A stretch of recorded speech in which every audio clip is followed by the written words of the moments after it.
அருட்பெருஞ்சோதி தனி பெருங்கருணை அருட்பெருஞ்சோதி. எல்லா உயிர்களும் இன்புற்று வாழ்க, கொல்லா நெறியே உலகமெல்லாம் ஓங்குக, வள்ளல் மலரடி வாழ்க வாழ்க. அருட்பெருஞ்சோதி. வாங்க ஐயா. வணக்கம். வணக்கம் வணக்கம் ஐயா. அப்புறம் வள்ளலார் அவர்களின் 155வது சொல்லுங்க. தைப்பூச விழா சிறப்பாக நடந்தது. தைப்பூச விழா நிறைய விஷயம், முருகனுக்கா வள்ளலாருக்கா? நீங்கள் தைப்பூசத்தை பற்றி என்ன விரிவாக சொல்ல விரும்புகிறீங்க? இல்லை ஐயா வந்து தைப்பூசத்தை ஏன் குறிப்பாக வந்து எடுத்து வள்ளலார் அவர்களுக்கு வந்து நம்ம செயல்படுறோம்? தைப்பூசம் நான் பல இதில் சொல்கிறதே வந்து அந்த வார்த்தைகளில் வந்து கொஞ்சம் உடைச்சி பாருங்கள், அதில் ஒரு பொருள் கிடைக்கும் அப்படின்னு தான் சொல்கிறேன். தைப்பூச திருவிழா இந்து மதத்தில் வந்து பெருசாக கொண்டாடுறாங்க, சரிங்களா? ஐயா வந்து தைப்பூச திருநாளில் தான் திருக்காப்பீட்டு கொண்டாடு. அதுதான் நம்ம சன்மார்க்க சார்ந்தவங்களுக்கு வந்து தைப்பூசம் நோக்கம்னா ஐயா தான் ஏம வரும். இங்கே வராது, பக்தியில் வராது, முருகனை தேடி போக மாட்டான். பக்தியில் இருக்கிறவங்களும் முருகனை வரும், சரிங்களா? தைப்பூசம் இப்போ தைனா முதல்ல என்னன்னு தெரியணும். மாதம், தை மாதம். ஐயா கொஞ்சம் ஃபேன் போட்டுங்க. தைனா முதல்ல என்னன்னு தெரியணும். பூசம்னா என்ன தெரியும்? பூசம் நட்சத்திரம். இன்னொன்று பூச்சித்தீரு. ஆதியில் வந்து பூசமத்தின்னு சொல்லுவாங்க, அது ஆதி வார்த்தைகள். இப்போ இந்த தை பூசன்னு யாரு கொடுத்தாலும் உங்களுக்கு தெரியாது. யாரு கொடுத்தாங்க, வகுத்து கொடுத்தாங்க உங்களுக்கு தெரியுமா? எனக்கும் தெரியாது, உங்களுக்கும் தெரியாது. என்ன ஆனால் நம்ம பெருமானார் சொல்கிறாரு, அவர் ஒரு காலகட்டத்தில் அந்த தமிழில் தான் உங்களுக்கு லகுவான மொழி, இறைவன் அடைய மொழி தமிழ் தான், தமிழில் உடைச்சி பாருங்கள் எல்லாமே புரியும் உங்களுக்குன்னு சொல்லிட்டு போயிருக்காரு. நம்ம தான் அதை உடைச்சி பார்க்கணும். தைன்னா என்ன சொல்கிறது? தை தை அவ்வளோதான் தெரியும். இப்போ பிரிஞ்சிருக்கு, அதை சட்டை கிழிஞ்சு போச்சுப்பா, இது தச்சு கொடு, தை தைன்னு சொல்கிறேன். இது தைப்பா, இது தை, இது தைப்பா. புரிஞ்சுதா? சொல்கிறோமா? இந்த வார்த்தைகளில் உங்களுக்கு அதுக்கு தான். இப்போ அதை அப்படியே இந்து மதத்தில் பாருங்கள். மதம்னு சொல்லக்கூடாது, நானே சொல்லக்கூடாது. மதம்னா ஜாதி மதம் சமயம் இல்லைங்கிற, ஆனால் அப்படி சொல்லிவிட்டாங்க. இல்லை பக்தியில் பாருங்கள், மதம் வேண்டாம், பக்தியில் பாருங்கள். பக்தியில் கந்தன், கந்த சஷ்டி, கந்தன் முருகன், தையும் கந்தன்னு சொல்கிறாங்க. இப்போ இந்த அதை பாருங்கள், அந்த கந்துன்னா என்ன? கந்து, கந்தல், கந்தல் கந்தலாக இருக்குது, தனித்தனியாக இருக்குது. கந்தன்கிறது பொருள், அது பிரிஞ்சிருக்கு ஒன்றுனா. இப்போ தை மாதம் சொல்கிறாங்க இல்லையா, இப்போ கந்தன்னு சொல்கிறாங்க. இப்போ எல்லாம் தனித்தனியாக இருக்குது. இப்போ இந்த தனித்தனியாக இருக்கிறதுல இப்போ வந்து யோக முறையாக சொல்லணும்னா என்ன, இப்போ 3 ஆன்மா ஜீவன் என்ன, இதெல்லாம் தனித்தனியாக இருக்கு இல்லையா? இது உங்களுக்கு புரியும். இதெல்லாம் ஒன்றாக்கணும். இப்போ 2 இடங்களை பின்களை இருக்கு இல்லையா, இதெல்லாம் ஒன்றாக்கணும். இதெல்லாம் பிரிஞ்சிருக்கு. இப்போ நம்மலாம் தைக்கணும். பொருள் தான் கந்தங்கிற பொருள், கந்தலாக இருக்குது, 6ஆ பிரிஞ்சிருக்கு. ஆமாம், அந்த 6 ஒன்றாக்கணும். இப்போ யோகத்தில் வந்து அது 3 முப்பொருளும் ஒன்றுதென்று சொன்னால் வெண்ணிலாவே, அது 3 ஒன்றா முடிந்ததென்ன வெண்ணிலாவே. முப்பொருளும் ஒன்றுதென்று வெவ்வேறு 3 பொருளாக இருக்குது, அது ஒன்றாக்கணும். அப்போ தைக்கணும், 3ஐயும் ஒன்றா சேர்த்து தைக்கணும். தன்னை அறிதல இன்பமுறை வெண்ணிலா அந்த பாட்டில் வந்து இருக்குது. இப்போ அந்த தைங்கிறது என்னன்னா, இது ஒரு பிரபஞ்ச ரகசியம். தை என்பது ஒரு எழுத்து, தை என்பது தைத்தல். தை பல விளக்கம் அந்த ஒரு வார்த்தையில் வரும். இன்னொன்று பிரபஞ்ச ரகசியம் தைக்குன்னா சந்திர சோம சூரிய அக்னி. இந்த சோம சூரிய அக்னி நட்சத்திரம் எல்லாமே ஒரு நேர்கோட்டில் இருக்கு. அது எந்த நாள்ல அமையாது. வள்ளல் பெருமனார் அதைத்தான் தேர்ந்தெடுக்கிறார். ஒருமையுடன், ஒருமை ஒன்று, எல்லாமே எல்லாம் முழுசா நிற்கும். பௌர்ணமி முழுசா நிற்கும், சூரியன் சந்திரன் எல்லாம் முழுசா நிற்கும், பூஜை நட்சத்திரம் எல்லாம் முழுசா நிற்கும். எல்லாம் மறைச்சிக்கிட்டு கிரிச்சிக்கிட்டு அந்த நாளில் மட்டும் நிற்காது. செம்ம அலைக்கற்றல் வீசும், உள்ள நேர்கோட்டில் இருக்கும். அப்பதான் இந்த இது எல்லாம் ஒன்றாக்க முடியும், அப்பதான் தைக்க முடியும், அப்பதான் இந்த முப்பொருள் ஒன்றாக்க முடியும். புரியுதா உங்களுக்கு? அந்த கந்தல கந்த சஷ்டி இருதா கந்தனை பார்க்குறாங்களா, அவங்க அந்த முழுசாக அந்த தெரிஞ்சு போகலை.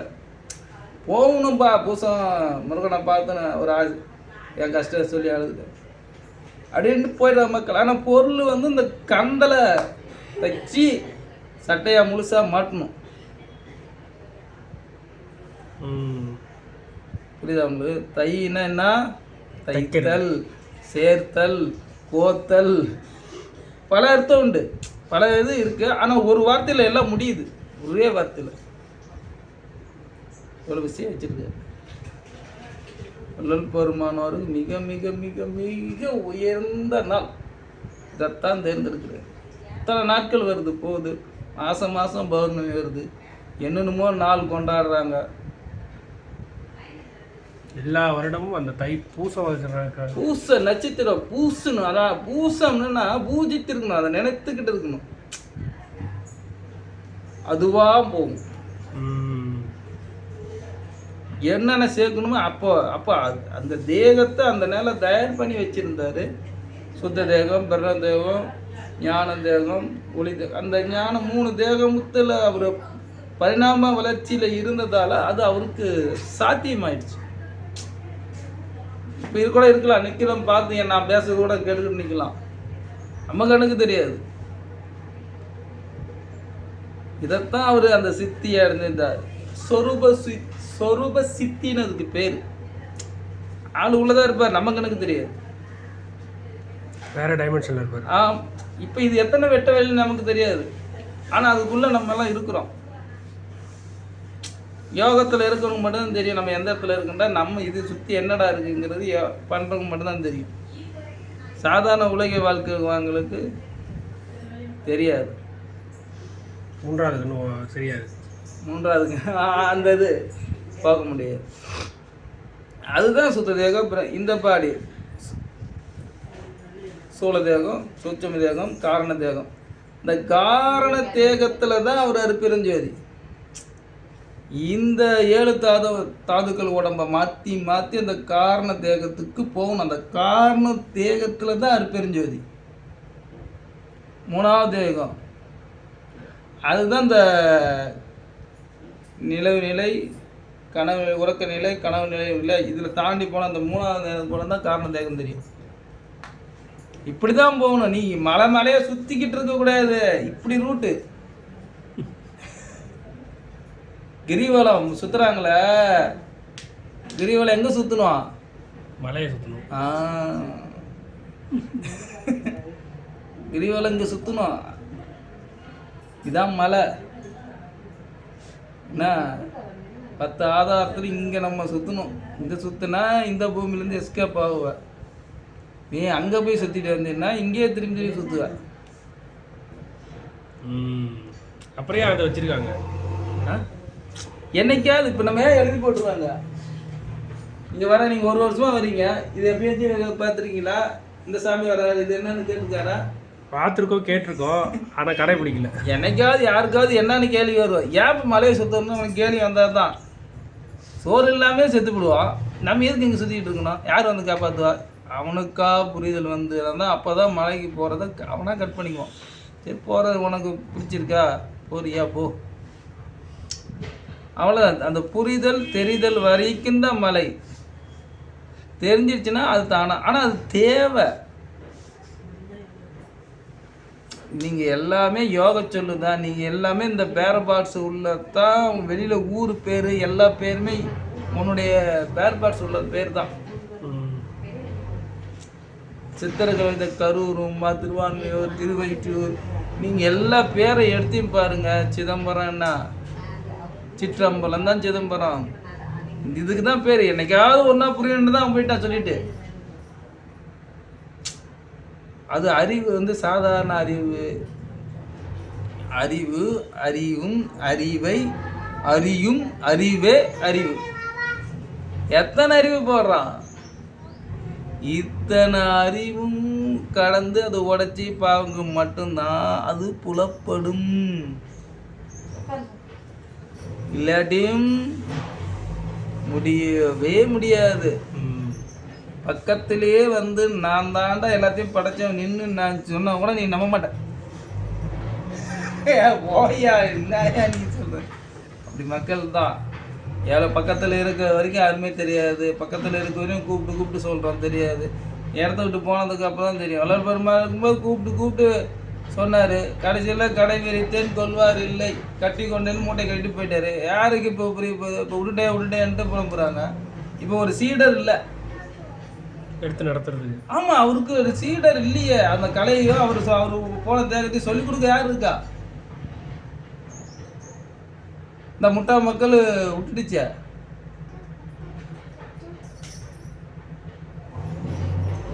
ஆமாண்ணா, அவ்வளோ ஒரு பொக்கிஷன் தமிழ்நாட்டில் கடந்துருக்கு, பக்கத்துலேயே இருக்குது.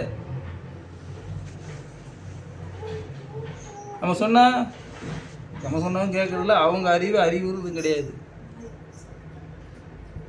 கலையை அந்த அந்த அந்த போன கலையை எழுதி வச்சுட்டு போயிட்டாருன்னா எழுதிட்டாரு. எல்லாம் எழுதி வச்சுட்டு போயிட்டார். அப்படி எழுதி வச்சு சொல்றதுக்கு யார் இருக்கா? ப்ராக்டிக்கல் வர்றதுக்கு இல்லை ஆளு.